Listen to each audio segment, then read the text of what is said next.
خیمے کے اندر سے کسی کے کراہنے کی آواز آئی، کسی کے رونے کی آواز آئی۔ رونے والا روتا ہے، رونے والا روتا ہے، سسکنے والا سسکتا ہے۔ ایسے میں مولا حسین عجیب کیفیت ہے، باہر کربلا ہے، اندر خیمے میں قیامت ہے، قیامت صغریٰ قائم ہے۔ اپنے عزیزوں کے لاشیں اٹھا اٹھا کر کے کمر نڈھال ہے، جسم نڈھال ہے، چہرے پہ افسردگی کے آثار ہے، زلفیں بکھری ہوئی ہے، داڑھی پر خون کے قطرے ہیں، بدن کپڑے خون سے لت پت ہے۔ ایسے عالم کے اندر کبھی میدان کرب و بلا کی طرف دیکھتے ہیں، کبھی خیمے کی طرف۔ مولا حسین نے ادھر بہن کو تسلی دینا شروع کیا، ادھر خیمے سے رونے کی آواز آئی۔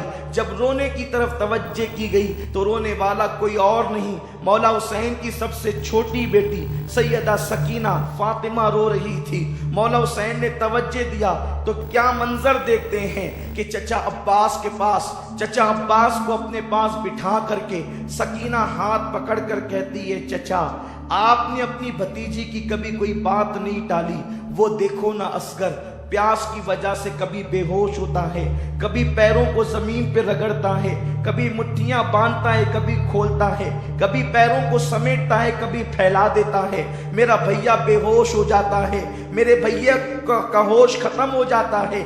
میرے چچا آپ ہمارے لیے پانی کا تھوڑا سا انتظام کر دیں، اگر اپنی سکینہ کو نہ پلا سکے تو کوئی بات نہیں، لیکن معصوم اصغر کے لیے تو انتظام کریں۔ اللہ اکبر۔ مولا عباس نے، غازی عباس نے جیسے ہی اپنی بھتیجی سکینہ کا یہ دکھڑا سنا، اللہ اکبر طیش میں آ گئے، اس لیے کہ حضرت عباس علمدار مولا علی کی اور بیویاں جو تھی ان میں سے ایک بیوی جناب سیدہ ام بنین کے بیٹے تھے، لیکن سیدہ فاطمہ کی اولاد کا اتنا احترام کرتے تھے کہ اللہ اکبر مولا حسین کی اولاد کے سامنے غلاموں کی طرح رہتے تھے۔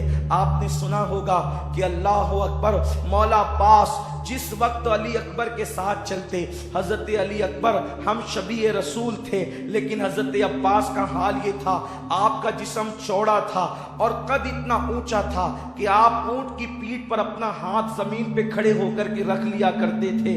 اس قدر تناور آپ کا انداز تھا، اس قدر آپ کا جسم تھا، مضبوطی کا عالم یہ تھا۔ اس کی وجہ یہ تھی، سیدہ فاطمہ نے وصیت کی تھی، اے علی میرے بعد جب آپ نکاح کرنا تو بہادر گھرانے کی عورت سے نکاح کرنا، کیونکہ بہادر ماں سے جب بہادر بیٹے پیدا ہوں گے تو وہ میدان کربلا میں میرے حسین کے کام آئیں گے۔ مولا علی نے حضرت ام بنین سے نکاح کیا، یہ بڑی بہادر خاندان کی خاتون تھی اور خود بھی بہادر تھی۔ اللہ نے بہادر بیٹوں میں ایک بیٹا عباس ایسا عطا کیا۔ حضرت عباس کی طاقت کا عالم یہ تھا، اگر وہ کسی انسان کی زلفیں ہوتی تو اس کے بال پکڑ کر کے جو ہے اپنے دانتوں میں اس کو اٹھا لیا کرتے تھے۔ یہ کوئی قصے کہانی کی بات نہیں ہے، یہ اسلامی تاریخ کا ایک باب ہے، اور ہمارے لیے تو حیرت بھی نہیں ہے، ہمارے لیے تو تعجب بھی نہیں ہے، اس لیے کہ ہم تو یہ کہتے ہیں علی کا گھر بھی کیا گھر ہے کہ اس گھر کا ہر ایک بچہ جہاں پیدا ہوا شیر خدا معلوم ہوتا ہے۔ ارے جب آج تک کے جو ہے علی کے خون کی تاثیر یہ ہے تو وہ تو علی کی حقیقی اولاد تھے۔ علی فاتح خیبر ہے، کبھی زنجیر ہلتی ہے، کبھی در کانپ جاتا ہے علی کا نام سن کر، اب بھی خیبر کانپ جاتا ہے۔ قد اتنا اونچا تھا کہ بال پکڑ کر دانتوں سے انسانوں کو اٹھانا چاہے تو اٹھا لے، اونٹ کی پیٹھ پر زمین پہ کھڑے ہو کے ہاتھ رکھ لے، لیکن جس وقت حضرت عباس علمدار حضرت علی اکبر کے ساتھ مدینہ منورہ کی سرزمین پر چلتے تو اپنے گھٹنوں پہ ہاتھ رکھ لیتے اور رکوع کی حالت میں جھک جھک کر کے چلتے۔ کسی نے کہا عباس یہ تیرا بھتیجا ہے علی اکبر، اور جب تم ان کے ساتھ چلتے ہو تو جھک کر کے چلتے ہو۔ تو مولا عباس نے کہا تم دیکھتے نہیں یہ فاطمہ کا پوتا ہے اور ہم شبیہ رسول ہے، اگر میں اٹھ کر کے چلوں گا تو میرا سایہ تصویر رسول پہ نہ پڑ جائے، اس لیے میں جھک کر کے چلتا ہوں تاکہ تصویر رسول کی بے ادبی نہ ہو جائے، ہم شبیہ رسول کی بے ادبی نہ ہو جائے۔ قدر والے جانتے ہیں قدر شان اہل بیت، میرے پیارے آقا علیہ السلام کے پیارے دیوانوں، تو مولا عباس کو خاندان حسینی سے بڑی محبت تھی، اسی لیے تو مورخین نے یہاں تک بھی لکھا ہے کہ آپ امام علی مقام کے سوتیلے بھائی ہونے کے باوجود آپ نے پوری زندگی مولا حسین کو بھائی نہیں کہا، آپ نے ہمیشہ آقا مولا کہہ کر کے پکارا۔ مولا عباس جو ہے، غازی عباس جب سکینہ کی آہیں سنتے ہیں، اللہ اکبر، جس کو اپنے بھائیوں سے زیادہ، حقیقی بھائیوں سے زیادہ مولا حسین سے پیار تھا، مولا حسین کی آل سے پیار تھا، آپ نے مشکیزہ کندھے پہ ڈالا، کہا سکینہ آج بھی تیرا چچا عباس، جب تیری کوئی بات زندگی میں نہ کٹی تو آج بھی تیرا چچا عباس تیری بات کٹنے نہیں دے گا۔ اور اس کے بعد مولا عباس جو ہے، اللہ اکبر، گھوڑے پر سوار ہوتے ہیں اور علی کا لاڈلا، علی کا شیر گھوڑے پر بیٹھ کر کے جب جیسے ہی آگے بڑھنا چاہتا ہے، مولا حسین غازی عباس کی لگام روک لیتے ہیں۔ عباس میرے بھائی کہاں جا رہے ہو، کہاں کا ارادہ ہے؟ عرض کیا آقا سکینہ نے پانی کی فریاد کی ہے، میں اپنی بھتیجی کے لیے پانی لانا چاہتا ہوں۔ فرمایا نہیں میرے بھائی عباس، نہیں تو نہیں جائے گا، اس لیے کہ تو میرے لشکر کا غازی ہے، تیرے رہنے سے مجھے ہمت اور حوصلہ ہے، کو جو جاتا ہے وہ واپس نہیں آتا۔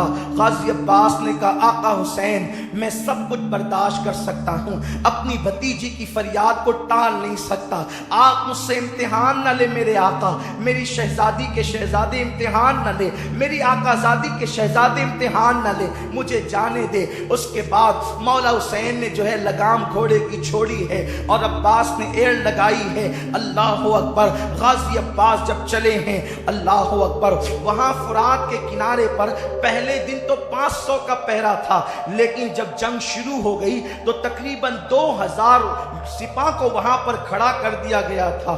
غازی عباس کو لوگوں نے میدان میں آتا دیکھا، لیکن میدان کی طرف سے عباس جیسے ہی فرات کی طرف بڑھے تو اس طرف لوگوں کی آنکھیں جو ہے وہ متوجہ ہو گئی کہ یہ کدھر جا رہے ہیں۔ جیسے ہی غازی عباس فرات کی طرف بڑھے تو ان سے مزاحمت کی گئی، یعنی انہیں روکنے کی کوشش کی گئی۔ مشکیزہ دیکھ کر یزیدی بے چین ہو گئے کہ اب کیا ہوگا، لیکن تاریخ میں آتا ہے غازی عباس نے جیسے ان سے مزاحمت کرنے کی کوشش کی گئی، ایک وار کے اندر 80 لوگوں کا قتل کیا ہے، 80 کو جہنم میں پہنچایا ہے۔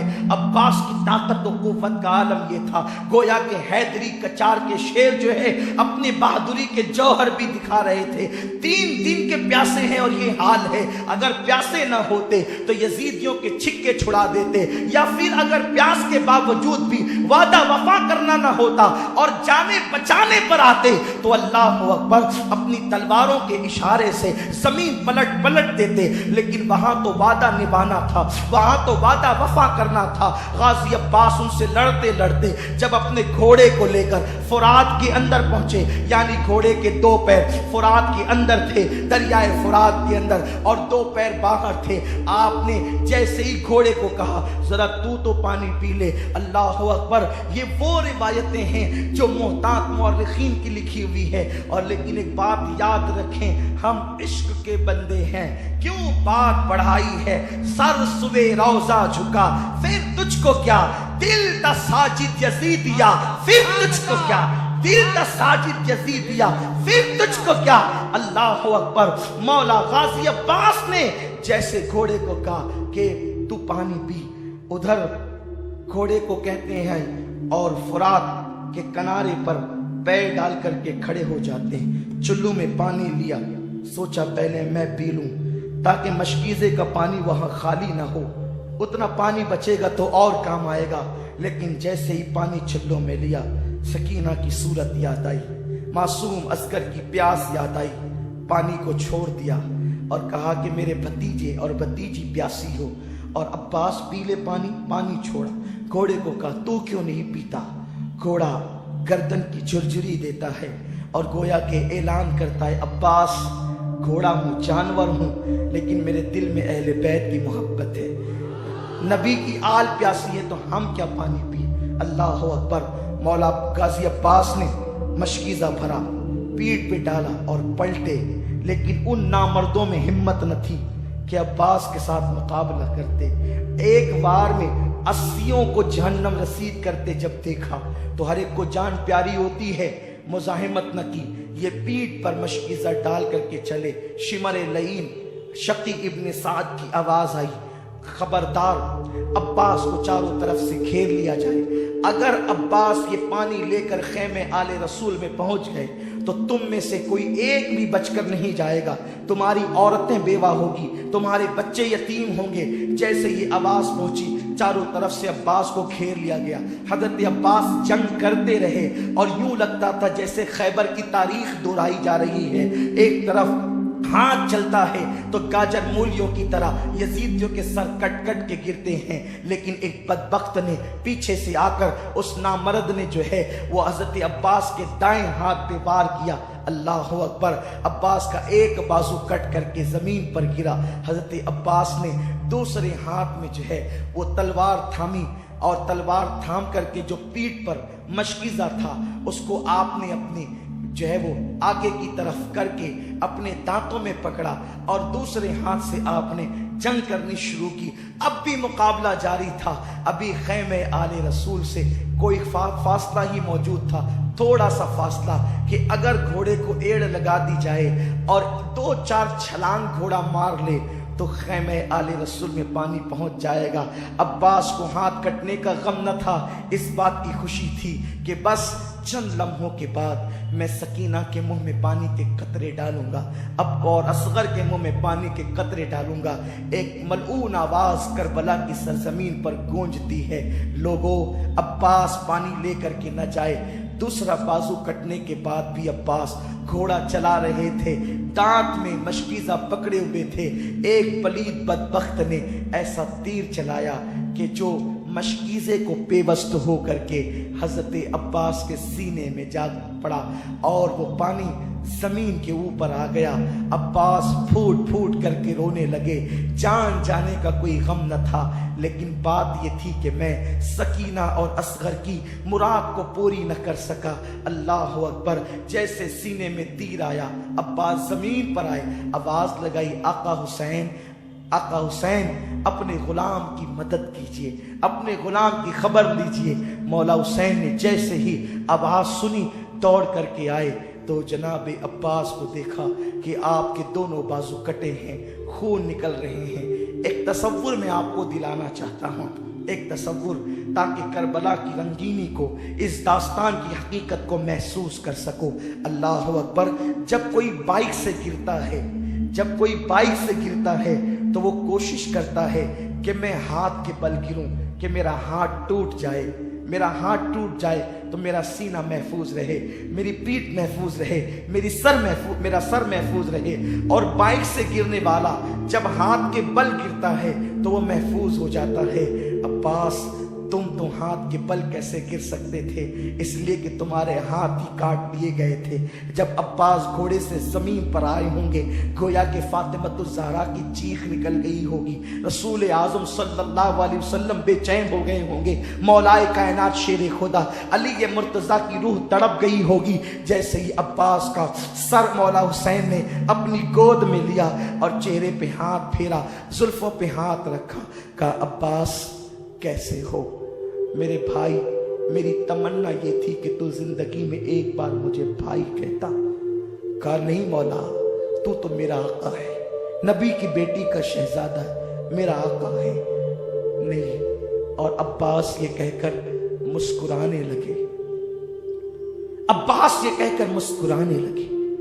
حضرت مولا حسین نے کہا بھائی عباس تم مسکراتے ہو؟ کہا حسین میرے آقا، میری آنکھوں کے سامنے امی فاطمہ کا چہرہ نظر آتا ہے، علی کا چہرہ نظر آتا ہے، نانا مجھے حوض کوثر پہ دکھ رہے ہیں اور ان کے ہاتھ میں ٹھنڈے پانی کا پیالہ ہے۔ نانا کہتے عباس دیر نہ کر، جلدی آ، اس لیے مسکرا رہا ہوں، گود حسین کی ہے، بلانا نانا کا ہے۔ مولا حسین نے عباس کی پیشانی پہ ہاتھ رکھ کے کہا عباس تم مجھ سے پہلے جا رہے ہو،